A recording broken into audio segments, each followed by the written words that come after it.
Cultures. Aquaculture. Aqua అంటే చేపలు, రొయ్యలను కృత్రిమంగా పెంచడం. ఎపికల్చర్ తేనెటీగల పెంపకం. ఆర్బోరికల్చర్ చెట్లు, పొదలు, తీగలు, శాశ్వత మొక్కల పెంపకం.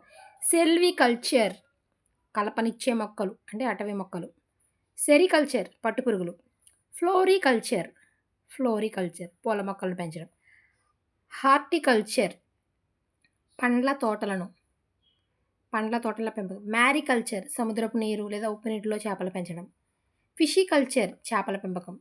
టిష్యూ కల్చర్ మొక్కల కణజాలాలను సంవర్ధనం చేసి నూతన మొక్కలు అంటే కణజాల వర్ధనం అయ్యనమాట. విటికల్చర్ ద్రాక్ష తోటల పెంపకం. వర్మికల్చర్ వానపాములు. పెరల్ కల్చర్ ముత్యపు చిప్పలని పెంపకం. ఇందులో నుంచి కంపల్సరీ ఒక బిట్ అయితే వస్తుంది ఎవ్రీ టెట్ అలా ఎట్లకైనా సరే అదే డిఎస్సిలో.